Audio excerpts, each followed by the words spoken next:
Bonsoir à toutes et à tous, bienvenue dans cette édition d'information du 3 décembre 2025. Au sommaire, le Premier ministre, chef du gouvernement Amadou Riba, a procédé ce mercredi au lancement officiel des 72 heures de handicap à Conakry, initiative portée par le ministère de la promotion féminine et des personnes vulnérables visant à renforcer l'inclusion et la protection des personnes en situation de handicap. Et puis c'est l'une des retombées majeures de la loi de finances rectificative récemment promulguée par le chef de l'État. Il s'agit de l'exonération de la TVA, la réduction des droits de douane sur les véhicules neufs et le matériel électrique. L'heure est à la vulgarisation. Enfin, au ministère de l'enseignement technique, une compétition est lancée pour développer la culture de l'excellence dans l'entretien des établissements et l'assainissement. L'idée d'améliorer la gouvernance dans les écoles professionnelles afin de changer leur image. Voilà pour le sommaire. Encore une fois, bonsoir à tous. Le Premier ministre Amadou Riba a procédé ce mercredi au lancement officiel des 72 heures de handicap à Conakry, initiative portée par le ministère de la promotion féminine et des personnes vulnérables visant à renforcer l'inclusion et la protection des personnes en situation de handicap. L'événement fut marqué par des engagements et des annonces fortes pour une société plus solidaire. Hadi Kamara, Tabasouma, Ousmane Kobili Keita. Dans un pays où la résilience s'impose comme un véritable moteur, la célébration de la Journée internationale des personnes en situation de handicap résonne comme un appel vibrant. L'inclusion, la dignité et l'espoir. Un triptyque qui, en filigrane, traduit l'engagement renouvelé du gouvernement guinéen en faveur des citoyens vivants dans la difficulté. Cette célébration permet de s'interroger sur ce que la société fait pour améliorer nos conditions de vie. Il est rapporté que les personnes en situation de handicap constituent la minorité la plus importante. Malgré les avancées enregistrées par la Guinée, ces personnes doivent affronter exclusion, discrimination et difficultés à jouir de leurs droits fondamentaux et à être incluses dans le développement. Au lendemain de la célébration du 3 décembre 2024, vous avez vous-même, Monsieur le Premier ministre, installé une rampe d'accès à la primature et instruit l'ensemble des départements ministériels à en faire autant. Dans ce temps, des rampes d'accès furent effectivement installées dans certains départements ministériels, tandis que d'autres tardent encore à le faire. Du haut de cette tribune, nous plaidons pour que l'aménagement des rampes d'accès et des parkings réservés se poursuivent partout. Promouvoir des sociétés inclusives pour les personnes en situation de handicap afin de favoriser le progrès social. C'est le thème choisi pour célébrer cette couche vulnérable. Décider de dédier 72 heures à la cause de nos concitoyens en situation de handicap démontre notre adhésion aux initiatives et projections d'inclusion engagées sous le leadership éclairé de son Excellence, Monsieur le Président de la République, Président Mamadi Doumbouya, qui ambitionne de faire profiter aux Guinéennes et Guinéens le fruit de la prospérité économique. Le paquet d'actions consistant à valoriser les icônes, assurer l'appareillage orthopédique et distribuer des aides techniques de marche à 1 millier de bénéficiaires, fournir des kits de protection individuelle à autant de personnes atteintes d'albinisme. La question est cruciale. La Guinée pose des jalons importants et les acteurs appellent à plus de soutien technique. Le gouvernement, de son côté, rassure la pérennisation de financement des actions consacrées à l'inclusion. La loi constitutionnelle de la République de Guinée, conformément à la Constitution, oblige l'État à accompagner toutes les personnes, notamment les enfants, pour qu'ils aillent à l'école. Et ça, c'est un devoir, c'est une exigence. Monsieur le ministre de l'Enseignement supérieur, Madame la ministre de l'Enseignement technique et professionnel et Monsieur le ministre de l'Enseignement préuniversitaire, c'est une charge de prendre cela à bras le corps pour que dès l'année prochaine, que de manière effective, que des programmes, que des dynamiques soient engagées pour qu'on puisse, dans le concret, faire bénéficier à nos compatriotes leurs droits constitutionnels. Les personnes souffrant d'un handicap ont besoin d'avoir des accompagnements spécialisés. Et nos infrastructures, notre système éducatif n'est pas encore préparé. D'où la nécessité d'engager d'ores et déjà, de manière concertée avec tous les ministères s'intéressant à la question éducative et même à la question professionnelle, à la question de la santé, les voies et moyens d'avoir des écoles spécialisées pour former des personnes en capacité d'encadrer les enfants souffrant d'un handicap, que ce soit les malvoyants, que ce soit les personnes souffrant de surdité, etc., etc. Au cours de cette cérémonie, l'assistance découvre une série de prestations artistiques réalisées par ces jeunes en situation de handicap, danse, chants et clips. Autant de démonstrations qui témoignent du potentiel et du courage de ces personnes handicapées, comme pour dire qu'une nation ne se construit pleinement qu'en valorisant chaque force, chaque voix et chaque énergie. Le mois de décembre est souvent dédié à une sensibilisation à grande échelle pour la lutte contre le VIH-Sida. En Guinée, l'organisation Médecins sans frontières Belgique a réuni récemment journalistes et acteurs de la santé autour d'un café déjeuner au cœur des échanges. 22 ans d'intervention dans la lutte contre le VIH-Sida, les avancées, mais aussi les défis persistants dans l'accès aux soins. Hadia Toubari. Dans un espace d'échange convivial, Médecins sans frontières Belgique a ouvert ses portes aux médias pour présenter les résultats de ses actions menées depuis plus de 20 ans en Guinée. L'organisation, présente dans la prise en charge du VIH depuis les années 2000, rappelle que l'accès gratuit et continu aux antirétroviraux, l'accompagnement psychosocial et la prise en charge des cas avancés restent les piliers de son intervention. Les actions majeures, je dirais, sont beaucoup orientées sur le dépistage de la tuberculose. La tuberculose est la principale infection opportuniste, maladie. On a eu des résultats extrêmement encourageants sur le nombre d'enfants diagnostiqués avec la tuberculose avec cet algorithme. Il y a encore trop de personnes qui préfèrent ne pas y penser ou ne pas chercher à connaître son statut, souvent par crainte. Les échanges ont également porté sur l'importance d'impliquer les communautés et d'améliorer l'accès aux soins pour les populations clés souvent éloignées du système de santé. Au cours de ce café presse, MSF insiste sur la nécessité d'une transition progressive du projet VIH vers les autorités sanitaires. Le hic est que la plupart de ces personnes qui sont là, ou du personnel qui est là, ils ne sont pas fonctionnaires de l'État. Et donc, l'État doit prendre vraiment des mesures afin de les maintenir et de les fidéliser après le retrait des Médecins sans frontières. L'État doit voir si c'est au niveau des secteurs privés avec les fonds domestiques pour pouvoir prendre en charge la population guinéenne qui vit avec le VIH. Parce que cette population n'est pas une couche à exclure. Ce sont des personnes ressources qui peuvent être utiles à la nation. À travers ce café presse, Médecins sans frontières Belgique réaffirme sa volonté d'accompagner la Guinée dans la lutte contre le VIH.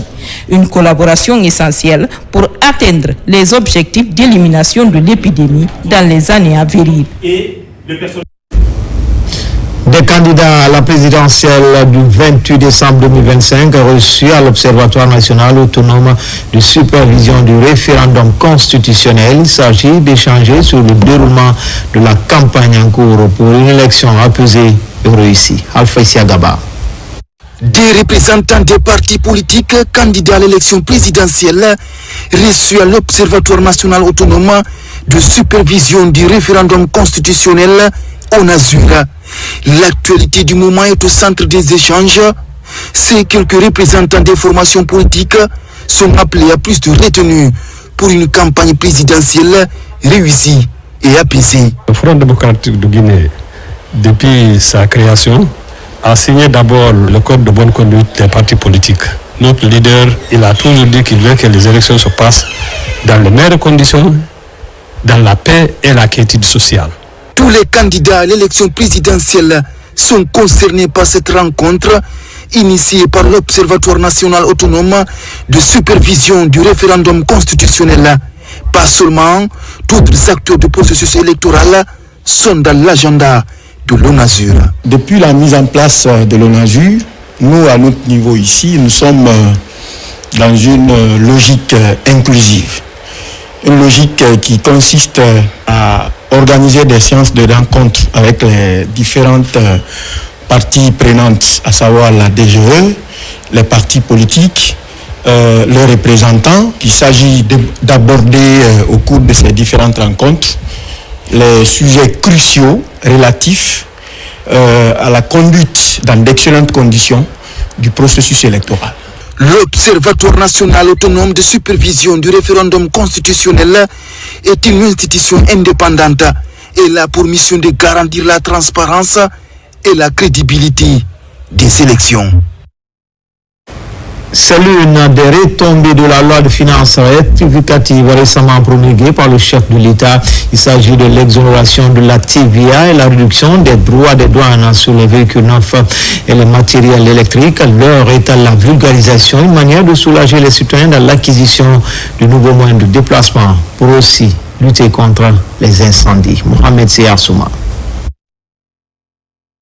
Moderniser le parc automobile et sécuriser les bâtiments, des préoccupations résolues par la loi de finances rectificative 2025. Pour l'importation, la vente des véhicules neufs et des matériels électriques, la TVA est exonérée. Pas seulement, les droits de douane ont drastiquement diminué, passant de 44 à 12,75% pour les automobiles de transport de 10 personnes et de marchandises, de 7,5% pour les véhicules à usage spéciaux, comme des ambulances, et la lutte contre l'incendie. On ne peut pas résumer la cause des incendies à la défectuosité, à la qualité des matériels électriques seulement, mais si ce n'est que ça, et qu'on peut faire quelque chose, nous avons proposé au gouvernement, et le président de la République a accepté qu'il faut aller dans ce sens. Pour les véhicules neufs, on est aujourd'hui descendu à 12,75%. Cela veut dire qu'aujourd'hui, au lieu de demander des exonérations à tout va, tout citoyen peut s'offrir un véhicule neuf aujourd'hui quand vous en avez les moyens. Ce n'est pas les taxes qui vont vous rebuter. Quant à l'incidence de cette mesure sur la mobilisation des recettes, le département du budget à travers les douanes se montre rassurant. Le volume va augmenter. Et ce qu'on aura peut-être perdu en droits et taxes, on le récupère sur le volume. Et il a dit, d'une année sur l'autre, 2026-2028, on aura un volume important. Et si ces volumes sont bien fiscalisés du point de vue douanier, il n'y aura pas d'impact sur la mobilisation des ressources. Ce n'est pas ouvert à tous les véhicules. Ces véhicules sont codifiés et classifiés. Et cette mesure fera l'objet d'un arrêté conjoint d'application qui va davantage, n'est-ce pas, bien expliquer les mesures. Alors par rapport au matériel électrique, c'est la même chose que le véhicule. En douane, tout est codifié et classifié. Ces deux mesures sont favorablement accueillies par les importateurs et misent à l'avenir sur un nombre important de véhicules neufs dans la circulation. Notre président a réellement le souci de la satisfaction de ces populations. C'est-à-dire le consommateur aura ici l'accès plus facile aux véhicules récents. L'importateur aussi va facilement importer plus de véhicules. En plus des véhicules et des matériels électriques, l'exonération de la TVA et la réduction du dédouanement s'appliquent aux engins agricoles. Finalité, améliorer les conditions de vie des populations. En dehors du continent, en Allemagne, une grande rencontre a mobilisé les Guinéens vivant à Berlin, à Dortmund et à Bonn. Plusieurs centaines de compatriotes réunis pour célébrer la Guinée. Ils ont salué les réalisations en cours dans le pays et promettent de contribuer activement aux efforts de développement. Il s'agit d'une rencontre périodique entre le personnel diplomatique et la communauté. Le point avec Makeme Donzo. 3 étapes, 3 lieux, mais un seul message. Participer au développement du pays.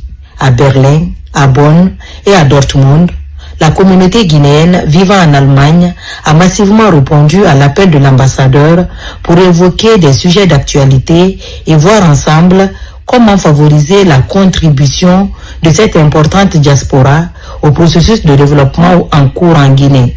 Plus de 800 personnes ont participé à ces rencontres d'échange autour du personnel diplomatique. Cette dynamique que j'ai vue aujourd'hui me rassure que le rêve des Guinéens de voir la continuité des réformes, la continuité des infrastructures en Guinée. Un message d'unité et de mobilisation. L'ambassadeur exhorte la forte communauté guinéenne vivant en Allemagne à favoriser un processus politique calme et apaisé. Qui passe sa valeur, sa vision, ses convictions, devra porter la Guinée de demain. Il faut avoir la chance de vivre cet événement. Et puisque nous avons la chance de vivre cet événement, il faut l'assumer avec fierté. Le Conseil des Guinéens d'Allemagne, les bureaux de coordination, les associations de jeunes et femmes, ainsi que les sages promettent tous de vivre une période de campagne politique respectueuse du choix de chacun et d'aller à l'élection dans le calme et le respect des lois allemandes.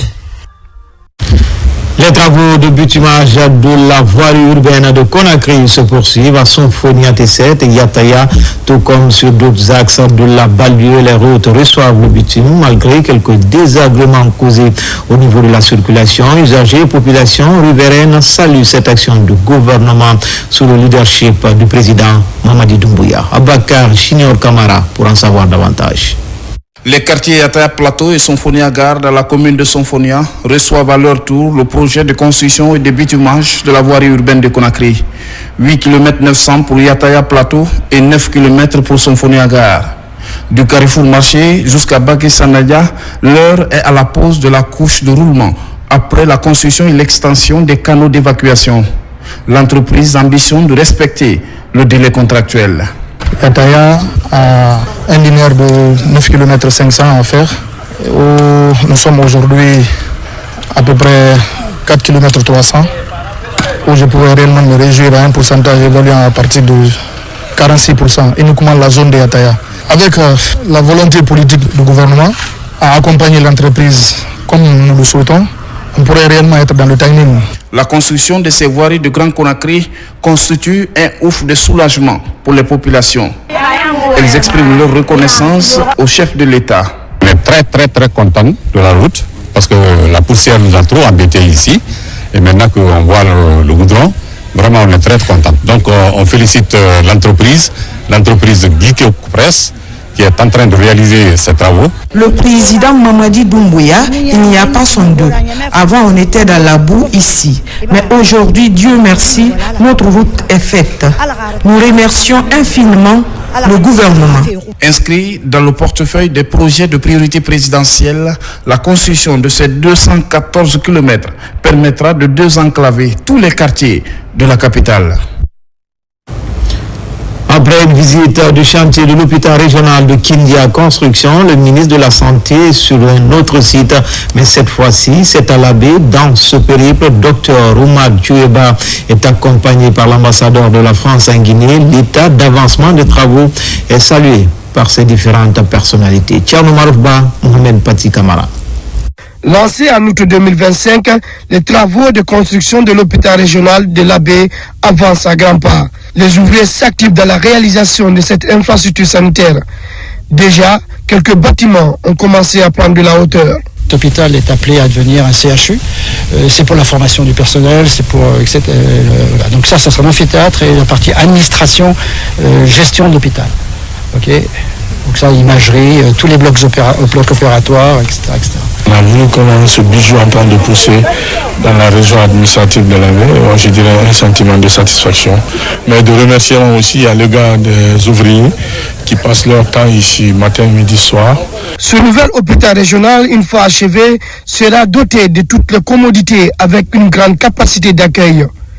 Il va aussi contribuer à améliorer l'offre de soins dans la région, mais également renforcer l'autonomie sanitaire des populations et répondre avec efficacité aux besoins croissants de la communauté en matière de santé.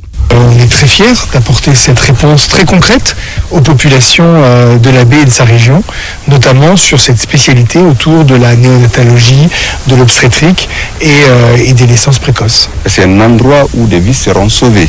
Et vous savez tous, quand on tombe malade, on a besoin de rien d'autre sinon que de la santé. Donc soyez fiers encore une fois de ce que vous êtes en train de faire et nous vous encourageons.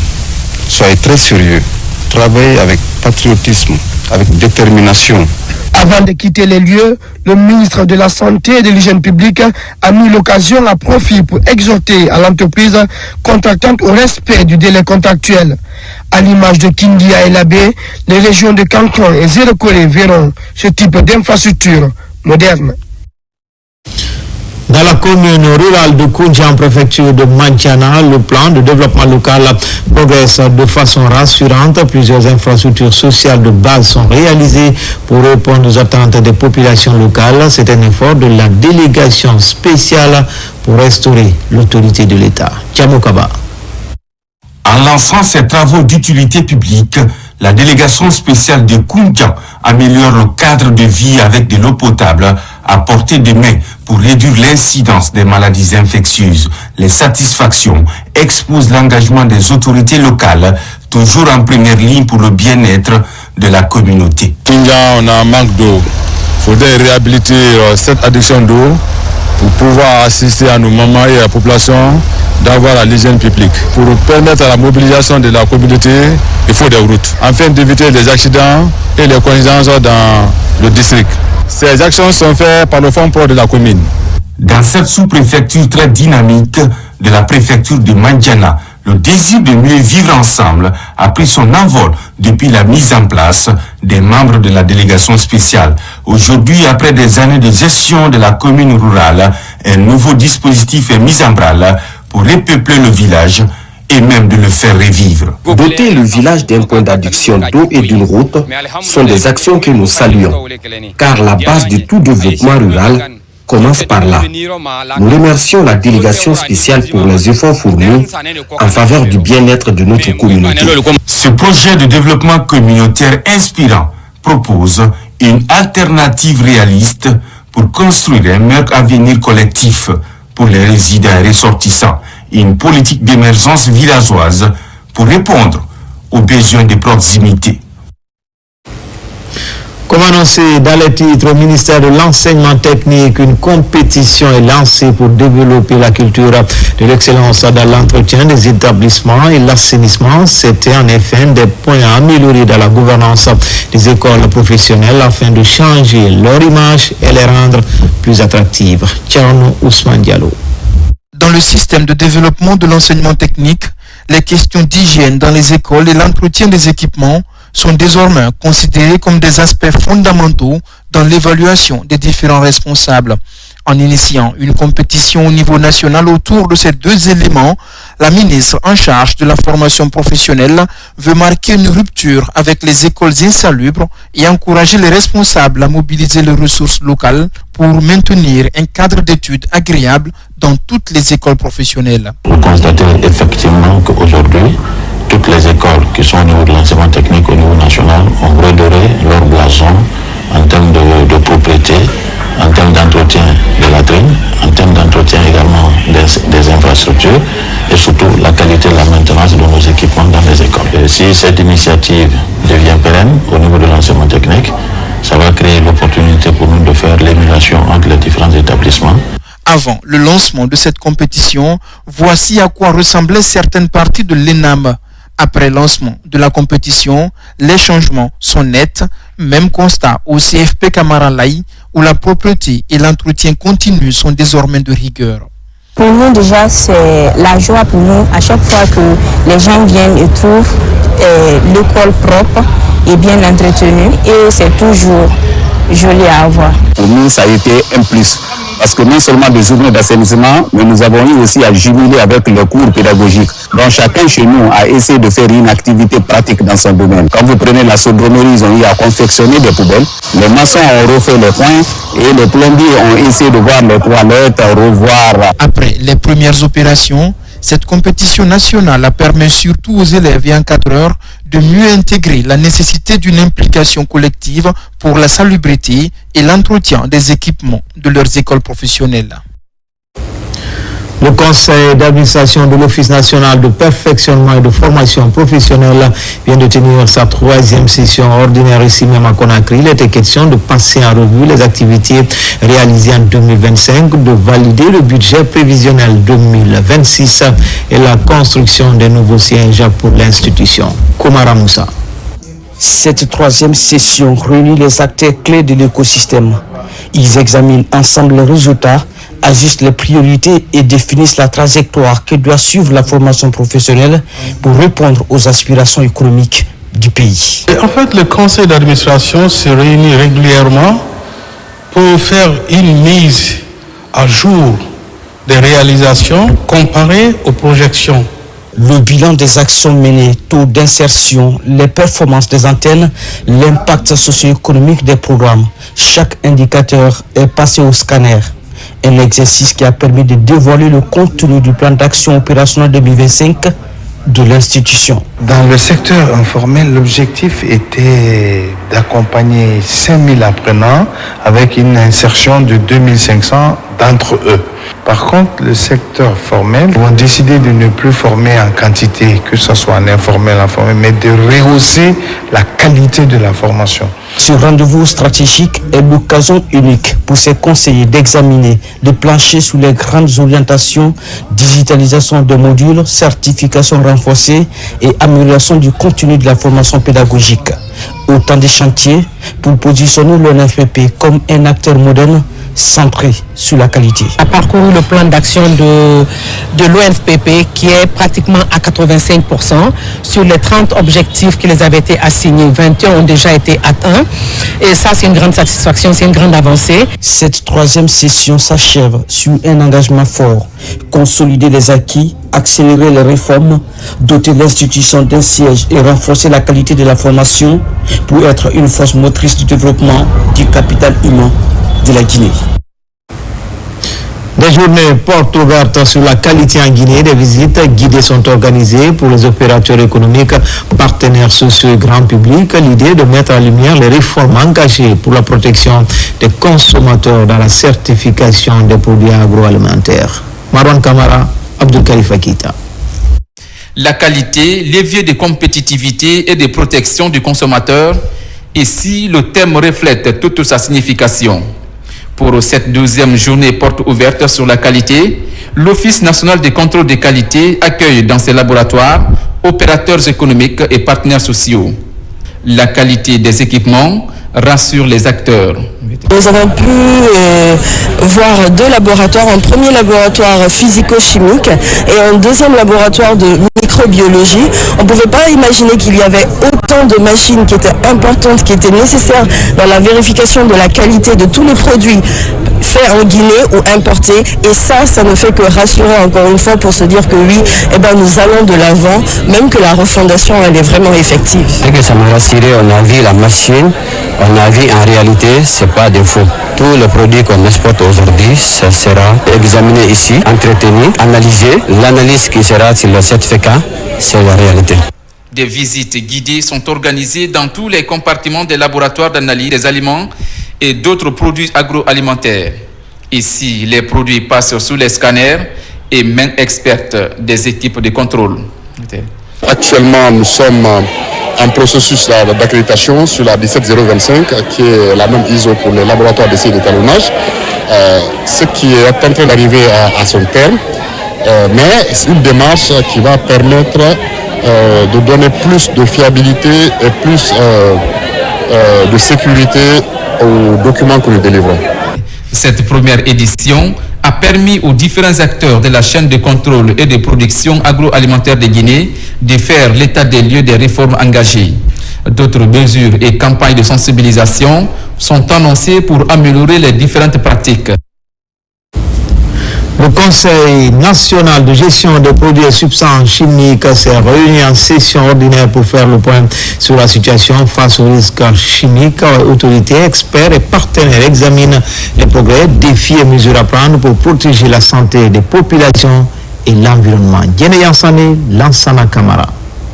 Le Conseil national de gestion des produits et substances chimiques, CNGPSC, a tenu sa session ordinaire réunissant autorités, experts et acteurs du secteur pour faire le point sur la gestion des produits chimiques en Guinée. Il y a eu un plan d'action qui a été élaboré pour l'année 2024. Il est question de revoir l'évaluation de ces différentes activités, mais également aussi se projeter pour l'année 2026 en tirant les leçons du bilan de 2024, en tenant compte justement du programme Simandou. Également aussi, il y a une stratégie nationale qui a été élaborée. Il faudrait voir comment mettre en œuvre cette stratégie en impliquant toutes les parties prenantes concernées justement dans la gestion de ces produits. Les travaux ont également lancé la préparation du plan d'action 2026 avec des échanges sur les priorités et les recommandations issues de la précédente session. Nous remarquons qu'il y a beaucoup d'intoxications enregistrées au niveau des hôpitaux, sauf que des interventions dans le cadre de la prise en charge du suivi de l'intoxication n'est pas encore assurée dans notre pays. Donc la population vraiment mérite d'être soutenue, encadrée, sensibilisée pour aider le gouvernement à prévenir ces risques-là qui causent beaucoup de dégâts au niveau du pays. Ces produits sont utilisés par des analphabètes souvent mal conseillés, ne sont pas formés, qui voient directement les résultats des désherbants chimiques. Avec les orientations à venir et la poursuite des réformes en cours, le CNGPSC entend améliorer l'efficacité du dispositif national de gestion des produits chimiques. Voici maintenant une volonté à travers laquelle les femmes ne veulent pas rester en marge des activités du projet Simandou. Une formation en engins lourds est organisée pour certaines à Boké. L'ONG Force des femmes pilote l'exercice à travers son programme de formation et d'employabilité des femmes. N'est-ce pas, Abdul Karim Kamara? La jante féminine, plus que jamais déterminée à jouer sa partition dans Simandou 2040. Une volonté née du programme de formation et d'employabilité des femmes PROFEF afin d'intégrer celles-ci dans les métiers liés au projet Simandou. À Boké, l'ONG Force des femmes lance la formation de 20 femmes en conduite d'engins lourds dans les mines. Ce projet ne se limite pas à former, il vise à intégrer, autonomiser et créer de la richesse pour la communauté. Des formations qualifiantes, comme celle-ci, nous brisons les plafonds de verre et ouvrons la voie à un avenir où les femmes occupent pleinement leur place dans les secteurs stratégiques. Avec l'inaltérable volonté de réussir ce pari, ces filles et femmes ont désormais un goût prononcé pour la conduite des engins lourds et poids lourds pour se spécialiser en chargeuses sur pneus. C'est pour nous dire que nous, les femmes, quand l'on veut, on peut. Moi, en tout cas, je suis ferme prête pour suivre la formation parce que suivre la formation, suivre quelque chose, si tu n'as pas l'amour, l'affection, le sentiment, tu ne le pourras pas. Ce sont des engins d'opération dans les opérations minières. Ils feront quelque temps au niveau de la simulation et ils finiront par la formation pratique sur l'engin réel au niveau du site, de notre site de pratique ici à Boké. Ces jeunes femmes auront 3 mois de formation, dont un en théorie. Et d'ores et déjà, l'initiative de Force des femmes bénéficie de l'accompagnement et de l'appui financier des autorités et de l'entreprise SMB. Chers bénéficiaires, je vous invite à vous investir, cultiver la solidarité et l'esprit d'équipe et surtout croire à vos capacités. Ce programme de formation et d'employabilité va s'étendre sur 5 ans afin de former 2500 femmes avec un seul objectif, parler de la place et de l'inclusion féminine dans les métiers liés au projet Simandou. En région forestière, un nouveau pas vient d'être franchi dans le renforcement de la gouvernance locale face aux défis climatiques. C'est dans ce cadre que le directeur général de l'ANAFRIC, accompagné d'une mission de la Banque mondiale, a récemment séjourné à Zérekouré et dans plusieurs communes de la région. Mohamed Saloupaï, Mohamed Lamine Diallo. Pour évaluer l'état d'avancement du projet, une mission conduite par le directeur général de l'ANAFRIC, accompagné du chargé du suivi de la Banque mondiale, a effectué une visite de terrain pour évaluer l'impact des actions menées auprès des populations, échanger avec les autorités locales et acteurs communautaires. des réalités du terrain et surtout de voir ensemble avec les partenaires, dans le cadre du respect des dispositions de l'accord de financement qui lie le gouvernement guinéen à la Banque mondiale, qui voudrait que de façon périodique que nous venions ensemble voir comment est-ce que les activités se mènent sur le terrain. Il y a beaucoup de dynamisme, il y a beaucoup d'actions qui sont faites sur le terrain, il y a beaucoup de renforcement de capacités, mais surtout avec les communautés, les citoyens qui sont très engagés. Renforcer la compréhension des communautés face aux défis climatiques et améliorer les pratiques de gouvernance, tel est l'objectif du projet d'appui à la gouvernance locale mise en œuvre par la Banque mondiale à travers l'ANAFIC. Au nom des membres de la délégation spéciale, d'exprimer notre profonde gratitude à la Banque mondiale, partenaire financier de ce projet, pour son engagement constant aux côtés des collectivités locales de la région administrative de Zérékoré. En région forestière, les communes urbaines de Beila, de Zérékoré ainsi que la commune rurale de Samoué comptent parmi les localités touchées par ce projet. Toujours en région, tenue à Cancan, des travaux de la 10e session du comité consultatif régional du projet AgriFarm. Ces travaux ont regroupé autour du gouverneur de région les membres statutaires du comité, le niveau d'exécution du projet et le plan de travail annuel ont été passés au crible. RTG Cancan et l'Alfo de Bangali Fofana. Ici réunis à Cancan, les membres du comité consultatif régional du projet AgriFarm. C'est la deuxième et dernière session de ce comité au compte de l'année 2025. Conformément à sa mission, ce comité se réunit 2 fois par an dans le but de favoriser la coordination entre acteurs régionaux du développement agricole et de la commercialisation, incluant le secteur privé et les projets existants dans le domaine des pistes rurales, de l'entrepreneuriat des jeunes et du développement des filières maraîchères. C'est le suivi des activités planifiées dans le PTBA.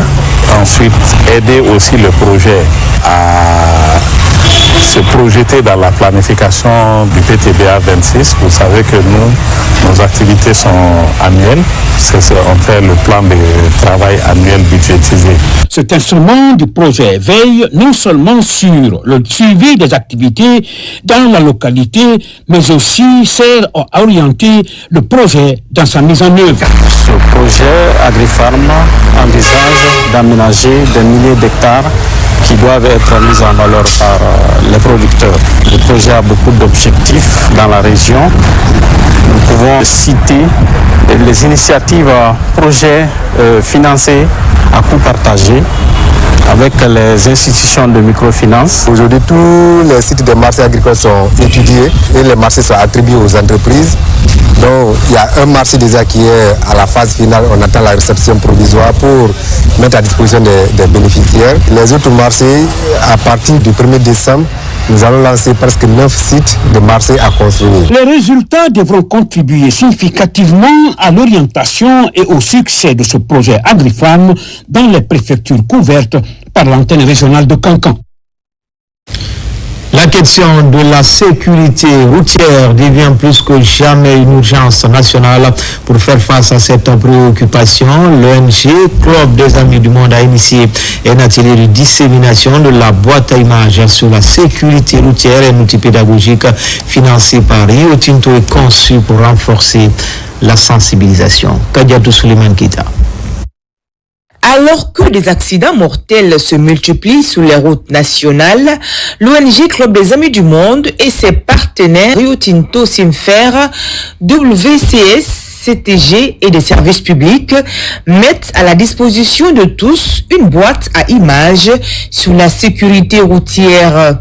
Un support visuel et interactif permettant de renforcer la promotion d'une conduite plus responsable tout le long du corridor Simandou et également sur les routes nationales.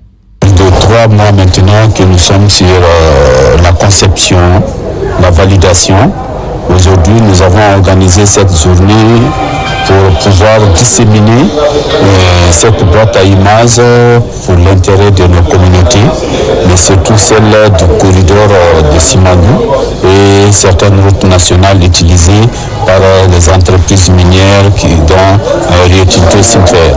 On a créé cet outil qu'on va utiliser pour toutes les sensibilisations et c'est un outil qui va au-delà de l'impact du projet Simandou qui va pouvoir être utilisé par d'autres acteurs dans l'ensemble du pays. La dissémination de cette boîte à images a regroupé autorités, acteurs concernés par la sécurité routière. Ces images validées ici avec toutes les parties prenantes vont servir à sensibiliser, à informer les usagers et tous ceux qui longent le long du corridor de Simandou. Pour l'ONG Club des Amis du Monde et ses partenaires, notamment Rio Tinto Simfer, l'enjeu reste clair, protéger des vies et instaurer une culture de sécurité durable sur l'ensemble du réseau routier. Suite à un incendie dans le district de Bessé, localité de Fangamadou, préfecture de Guéguédou, le gouvernement, à travers l'Agence nationale de gestion des urgences et catastrophes, apporte des vivres et non-vivres sinistrés, durement éprouvés par cette catastrophe. La population a salué la promptitude et la célérité qui ont caractérisé l'acheminement de l'aide aux sinistrés. Amadou Touré, Sédou Bassila. Suite à un incendie ravageur, les habitants du district de Bessé, localité de Fangamadou dans la préfecture de Guékédou, ont perdu biens matériels et greniers de stock alimentaire, occasionnant ainsi une situation de précarité sur le plan de l'alimentation. Face à cette situation, le gouvernement, dans sa logique d'assistance humanitaire dans de telles situations, a apporté à travers l'Agence nationale de gestion des urgences et catastrophes humanitaires ANGUSH une importante quantité de vivres et de non-vivres pour aider ces citoyens à surmonter cette épreuve. Nous, avec notre équipe technique, nous allons donc procéder à une évaluation plus approfondie de la situation. Nous allons remonter les données à Conakry, nous allons les traiter et ensuite répondre de façon plus efficace. Donc, le deuxième objectif de notre mission consiste également, donc, comme vous le voyez, à apporter une aide humanitaire aux populations qui ont été victimes donc, de cette crise ici à Bessé. Donc, à cet effet, le gouvernement, à travers ANGUSH, a donc mis à disposition des kits qui sont composés de vivres et de non-vivres. Pour cette promptitude dans la réponse humanitaire de l'État, grâce au président de la République, à travers le ministère de l'administration du territoire et de la décentralisation, les populations de Guékédou, par la voix du secrétaire général de la préfecture, expriment leur satisfaction. Au nom de monsieur le préfet, je tiens à exprimer ma gratitude à monsieur le chef de l'État, M. Mamadi Doumbouya, son gouvernement. Ce geste, jugé très généreux, est au-delà d'une simple assistance. C'est un symbole de solidarité. Le gouvernement ne compte pas s'arrêter à ce premier geste.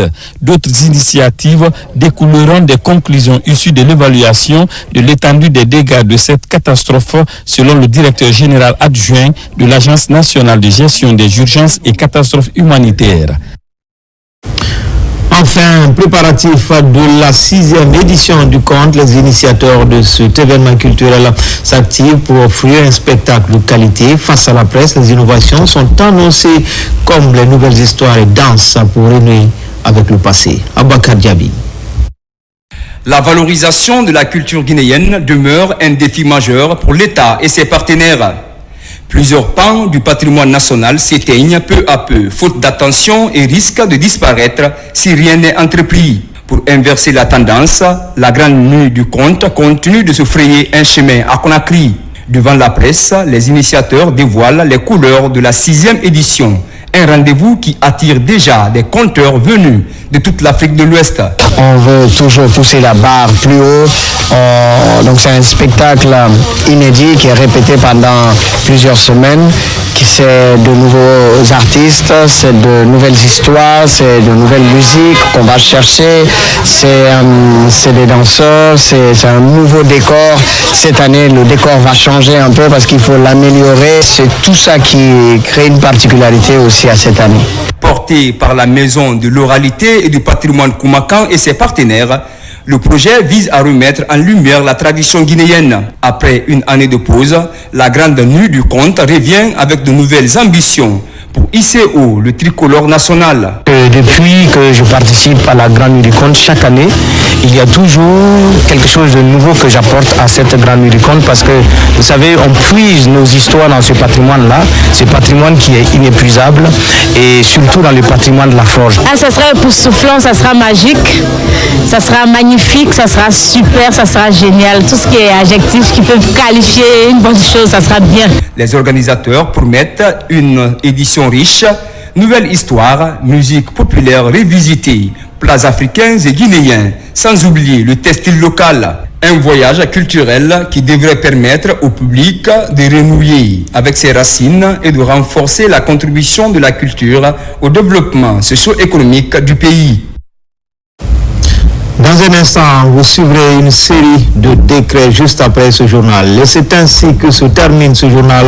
Grand a été le plaisir pour moi de vous servir. L'actualité se poursuit sur le www.rtgguinée.info.